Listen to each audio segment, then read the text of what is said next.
This episode is brought to you by FX's feud, Capote versus the Swans. Inspired by actual events, the series tells the story of Truman Capote and the women he betrayed. The original housewives. They were society's most elite women. Rich, glamorous socialites who defined a bygone era of high society New York. From creator Ryan Murphy, this drama series features an all-star cast, including Naomi Watts, Demi Moore, and Diane Lane. FX's feud premieres January 31st on FX Stream on Hulu.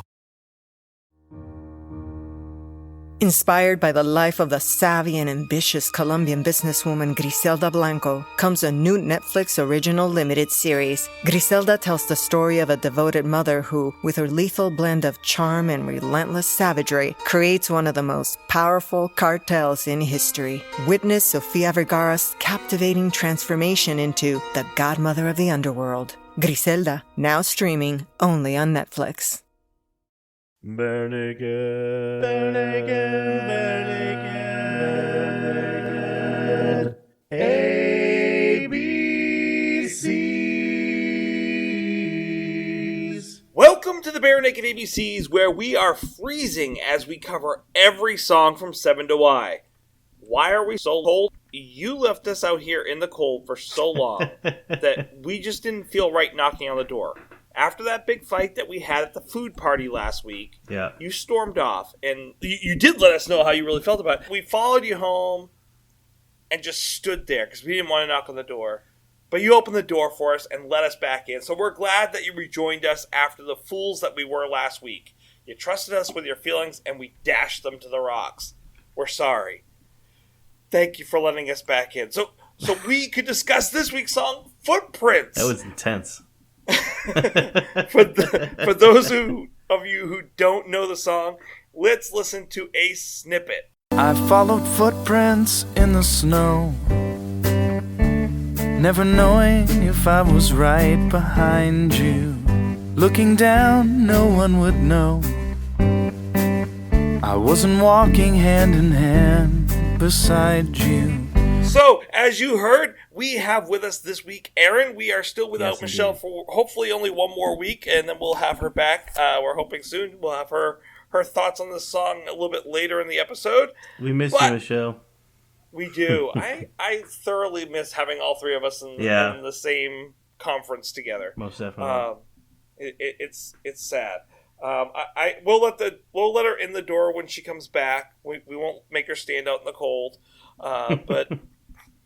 But for now, instead of giving her the cold shoulder, let's focus instead on you, Aaron. Yes. What album is this song from? Well, it's a Christmas song.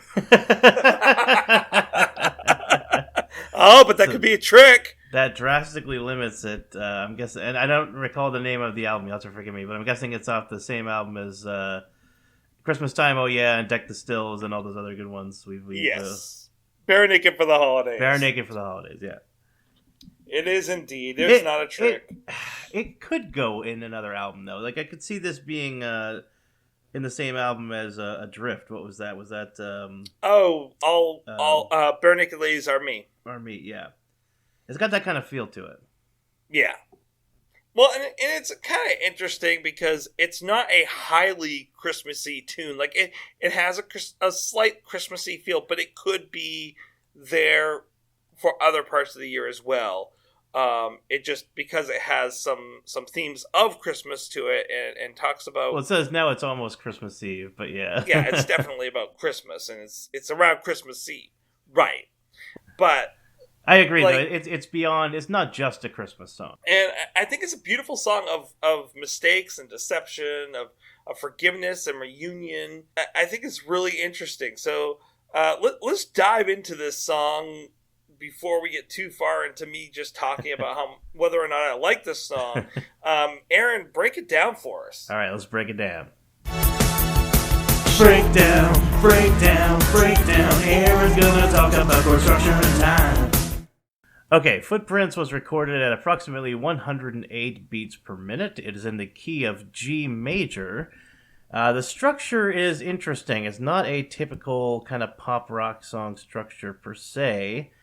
You have the intro, which we'll call the A section. The verse is also really the A section. It's the same changes. In fact, much of this tune is the same chord changes over and over.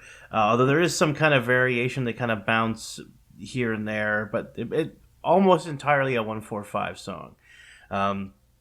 If you look at the verse structure, you get like a C to G, a C to D to G to D to G. So it's bouncing from the 4 to the 5th to the 1 to the 5th to the 1, up and down. Sometimes you get C, D, C, G, so 1, 5, 4, 1.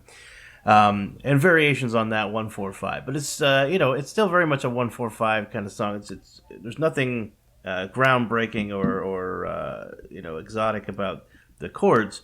No, it's very simple. Yeah, but you get like an intro, a verse. So you get let's see. It's intro, verse 1, verse 2, chorus / bridge, which I thought it was the chorus when they first hit it, but they don't come back to it, and it's the only section that's really different. So I'm more inclined to call it a bridge, but that's our B section. It's really the only other section in the song as far as chord changes are concerned, which you get a D, G, A, B, F, E, which is a 5, 1, 2, 3, 6, 7. But interestingly enough, I'm not even really sure that's what they're doing here, because it almost implies a key change. To, I think, B minor, which it enters through the move to the F, which is the 5th degree of that key. So you can resolve down to B minor as the tonic. I think there's an implied key change there. It changes the feel quite a bit. So I'm gonna go ahead and say that it is a key change to B minor. Coming out of that, they hit the G chord and they play the same riff twice. So you get it first time playing over the minor feel, and then they're hammering that G chord, and it's a G major, and it changes the way that you hear that same riff at the end. The standing in the snow, they say, standing in the snow, standing in the snow, and it's the same vocal line twice, but the second time it doesn't sound so minor or sad. It's kind of uplifting, because you get that change back to G major. So that's kind of interesting, and then we go back to verse 3, verse 4, so you get A again, and the outro is also the A changes. So it's A, B, A, or if you don't count the intro, it's A, B, A, or if you don't count the intro and the outro, it's A, B, A. Either way, it's a palindrome, which I like. It appeals to my sense of symmetry. But yeah, it's interesting. I mean, at first I was a little frustrated by the lack of changes in the song. You get A. You get that A section a lot, and it's mostly 1-4-5. But I also kind of started to think about it in the context of what it was, which is it's a Christmas tune. And you get a lot of tunes, like Christmas tunes especially, where it's just the same thing over and over. Like think of the 12 Days of Christmas, or like Deck the Halls and stuff like that. They keep repeating. Simply having a wonderful Christmas time. That one is not only an earworm, but it will eat a hole into your head. Well, I don't want to get involved in any holy wars here. But a lot of, especially traditional like carols, are very repetitious. So it sort of fits in with that thematically. I don't know. I felt a little bit. It kind of reminds me of one of those nondescript, vaguely holiday-sounding songs that they play in like a mall or a department store that never really go anywhere. I suppose the lyrics and the B section kind of save it from falling into that level of banality. Right. I would have to, because the lyrics aren't basic and do go somewhere. I think, and interestingly enough, we talked about this before, how I'm more of a music guy and you might be more of a lyrics guy, or maybe you're the bridge in between. I think Bobby's the lyrics guy. But I think the lyrics are more interesting than the musical content. I don't think the musical content is bad, but I would have to compare it to something like Christmas Time, Oh Yeah, which I actually do prefer to this song musically. It's no Deck the Stills, that's for sure. That's my breakdown. Here's what I think is interesting. Like, it sounds like a really simple song. Right. But lyrically, let's talk about the rhyme scheme for a moment. If it rhymes, I'm going to put a similar letter to it for people who don't remember basic poetry back in high school. So in the first verse, we have A, B, A, B, A, C, B, B. So what we have there is, and the reason I threw a C in there is, we have in there 2 lines throughout this song that don't rhyme with anything. And I didn't pick up on it until I was typing this out, which talks a lot to how this song can actually catch you, that it doesn't make you listen for those rhymes. But it's interesting that so he goes A, B, A, B, A, C, B, B. And then we got A, B, A, B, A, B, B, A, B, A, B, A, C, B, B. Is this how you feel when I start talking about the chords and stuff? Because I there are times it's the lines rhyming each other. They have the rhyme scheme. But yeah, I didn't even think Well, the rhyme scheme that we usually look to is A, B, A, B, A, B, A, B, or A, B, B, A, B, B, where they consistently stick to it. But he doesn't. Within the same verse, he goes from A, B, to then switching to a double rhyme in a row, and then a double rhyme in a row, and does that throughout the next 2 of them. And then throughout the song twice, there are 2 that don't have any rhymes at all.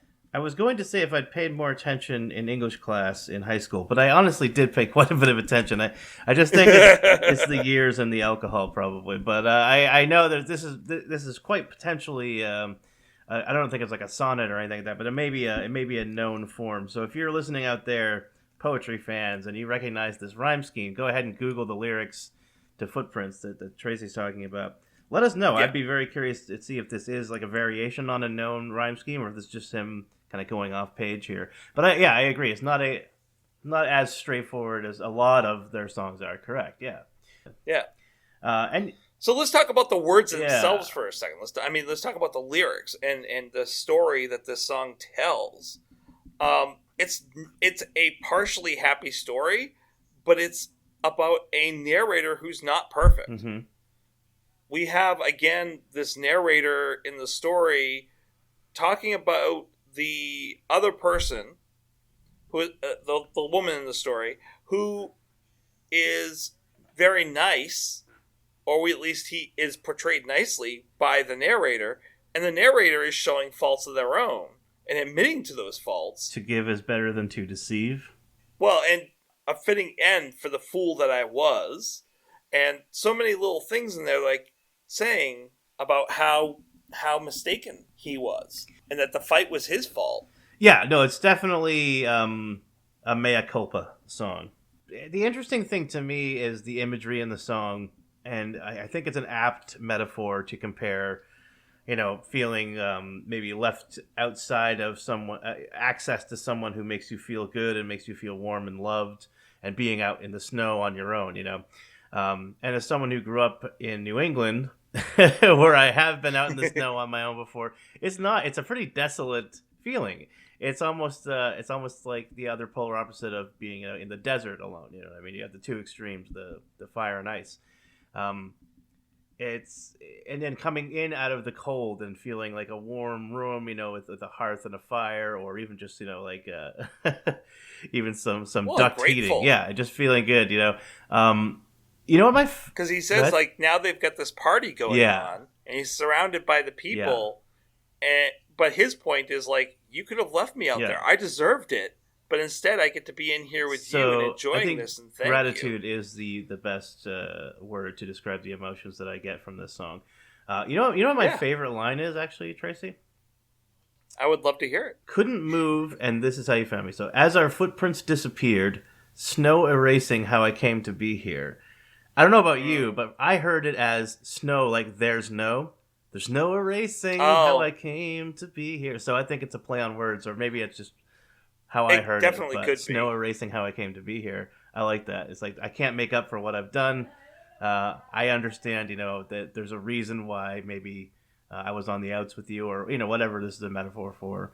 But now I've got nowhere to go, and standing in the snow looking for understanding, right? So I thought that the lyrics definitely elevate it a little bit above where I probably might have rated it otherwise. It's not that I dislike the song, No, it was very simple. Yeah, there wasn't a lot for me to dig my, kind of sink my teeth into musically, which is not always a bad thing. Again, I dig simplistic stuff a lot of the time. I have written a song that is entirely one chord before, so like it would be hypocritical of me to say but yeah. Well, Jack Black and Tenacious D have written the one note song before. So well, they bend it too. Yeah. But yeah, it's just, it didn't hold my attention too much musically, but it wasn't bad. It was certainly around average at least. And then I think the lyrics elevated it slightly from there. After listening to this a number of times, one of the things that hits me is depending on how long the story is that takes place in the song, so depending on the duration of the song, right, it has a very stalkery feel. If it's about resolving an immediate fight, not so bad. Like, he just followed her home after they fought, and he's just standing outside. Then she lets him in after an hour. That's not stalkery. That's not creepy. That's just like him being devoted and actually respecting her by staying outside. Some people actually said, like, she locked him out. There's none of that in the song. Like, it says nowhere in there that she locks him out. Matter of fact, it implies that he stays outside on his own, that he can't move, and this is where you found me. So it's kind of, he can't move because of the way he feels, not that she forced him to. But if they've been broken up for like a month and he's just standing outside in the snow staring at the house, well, that becomes creepy. Yeah. Do you think? Yeah, it's a little creepy now. Like it's like John Cusack holding the holding the boombox up. But for months.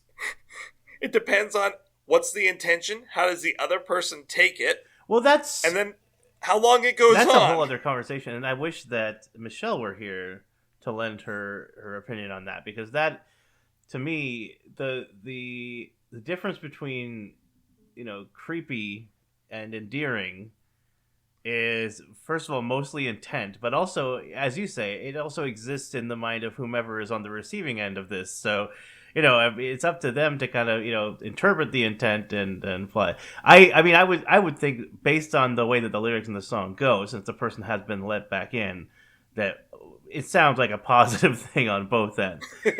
But I would agree with you, and I would assume, just by the feel of the song and the way it goes, that it was a fight that had just happened that they're resolving. Yeah. But after listening to it so many times, your mind does wander and go down these really deep paths. It goes down that dark cable guy route. Like, how off can I make this song at this point?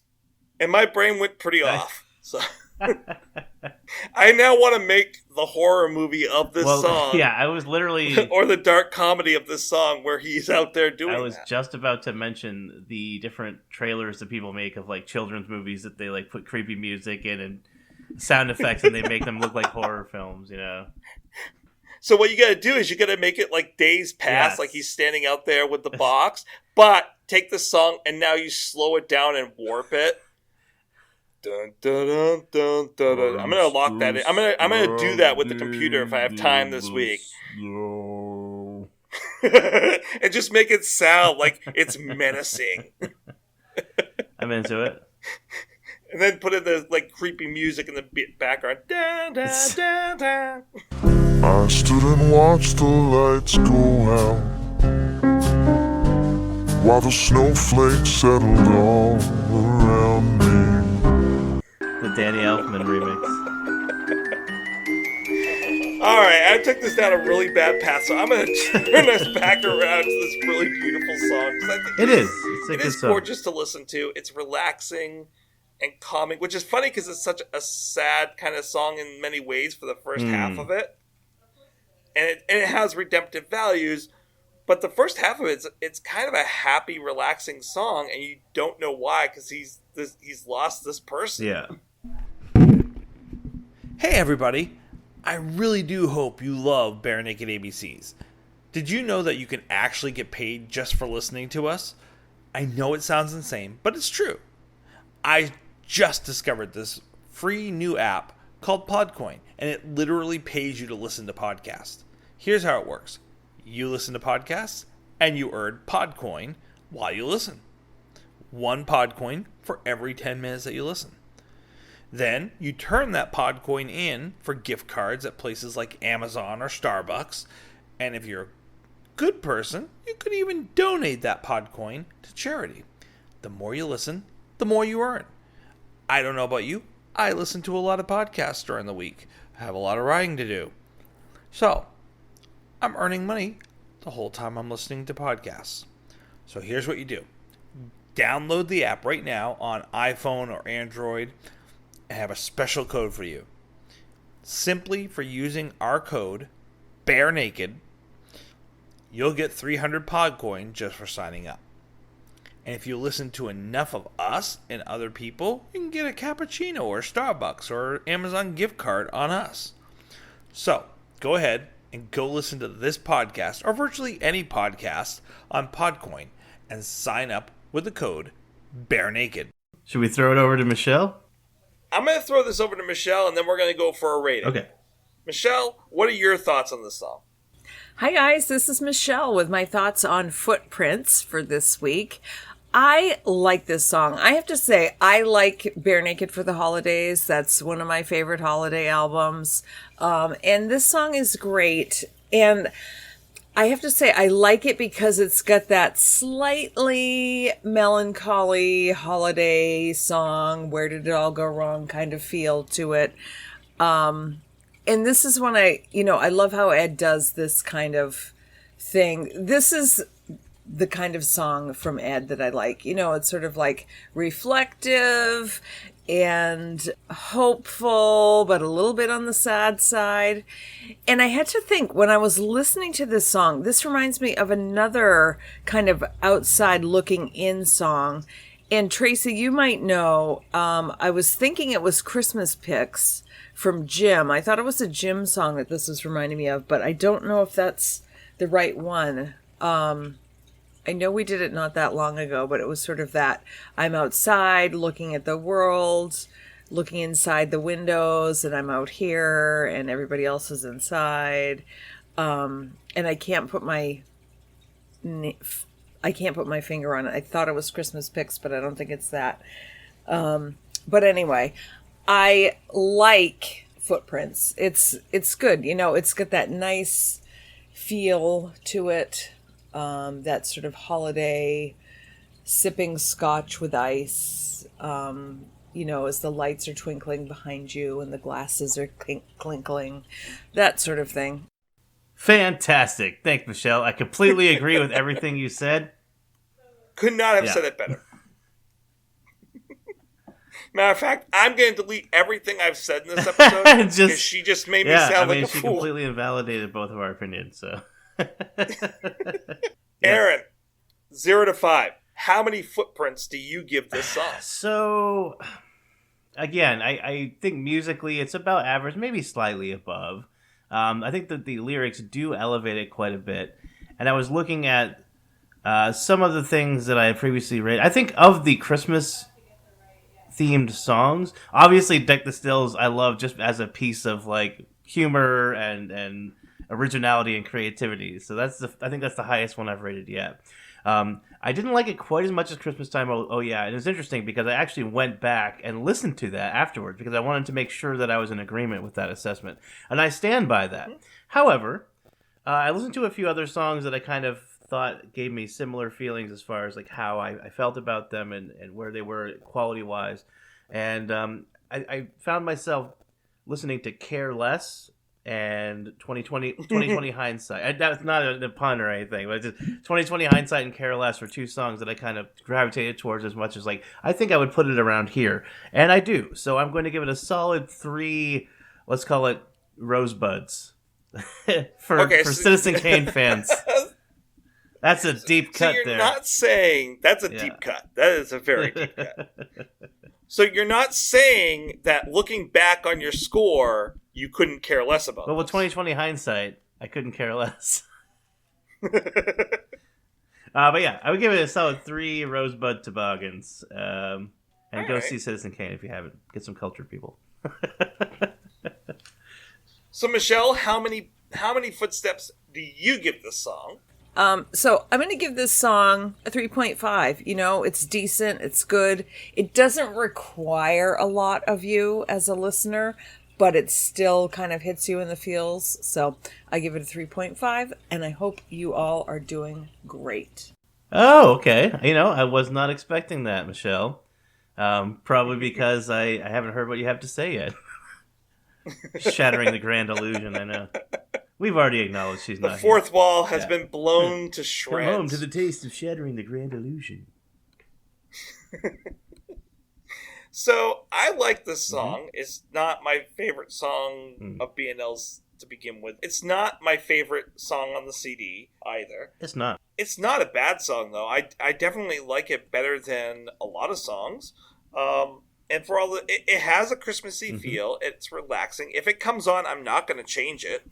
But I also don't seek it out. It is on my playlist because I do enjoy it when it comes on. But it's not like I know all the sound, all the words to the song. Given all of that, and comparing it to where the other music is, and my ratings for the other songs, I'm gonna have to give this a 3.75. Okay, nice. How about you, Michelle? And we already threw it. That's to Michelle, right. She yeah. already gave her rating. I mean, of course she It was did. I was here phenomenal. to hear that, It was- and yes, Exactly. Okay. It was the best rating was- out of all that of us. was- That I totally agree, made yeah. sense.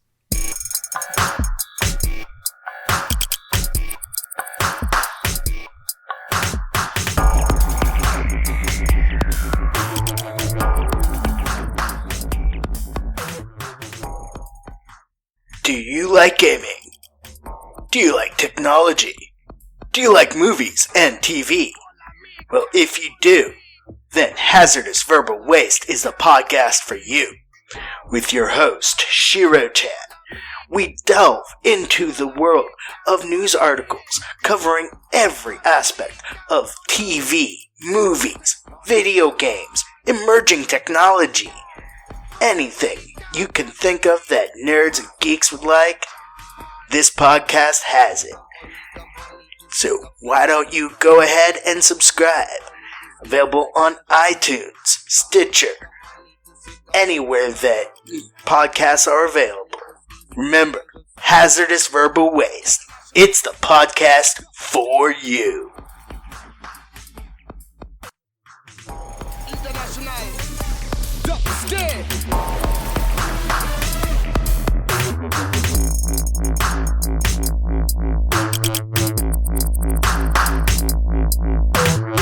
So the appearance for this week, of course, I'm going to try to make it match up. And it's actually, to go with the sweetness of the song, it's actually a really sweet story. Every year there's an event called the Holiday Train Tracks. They've been doing this, I want to say, for about 18 years at this point. And what they do is they have holiday trains that go to a number of different cities across Canada and the United States. And they're 14 brightly decorated holiday rail cars with a lot of different festive themes. And they modify the box cars so that they become traveling stages for the performers with hundreds of thousands of LED Christmas lights. And the musicians traveling aboard aboard the train will play more than 150 free concerts from the two boxcars that have been changed into rolling stages. And it was launched in 1999, and as of 2013, and I haven't gotten more updated information than this, they have raised over $7.4 million and 3 million pounds of food. And where this goes is it goes for the local community's food drives. And so when they roll up to a community, they actually will donate all the food and money that has raised at that site to a local food bank at that area. It's a free event, but people just bring non-perishable food and cash donations. And it's amazing that they do this. In 2010, they weren't able to be on the train, but what they did is they also released the Holiday Train Tracks released a CD, and they donated one of the songs from this album to the Holiday Train Tracks CD so that they could, once again, gather all this money to give to good charities. So it's really cool. It's a nice, feel-good, amazing thing that happened to give, and they still have this going on, at least as of last year, it was still happening. And they haven't updated the website, of course, in the middle of August for this year, but I would have to believe that they're going to continue doing this. So please go. I'm going to put the website up. Go see if there's any that are going near you. They do come to ones in upper the United States as well as throughout Canada. Go see this wonderful free concert that you can donate money to with the bright railroad cars. I wish they were near me so that way I would be able to bring the kids to see it, because it's actually a really cool idea and a great way to raise money for a great charity. All right. I can't really add to that. I'm also going to put up there 2 different versions of this song. Oh, yeah, that's one right. that was performed live, and one that came off the CD, because it's actually the Footprints song was the one that they donated to the CD that year.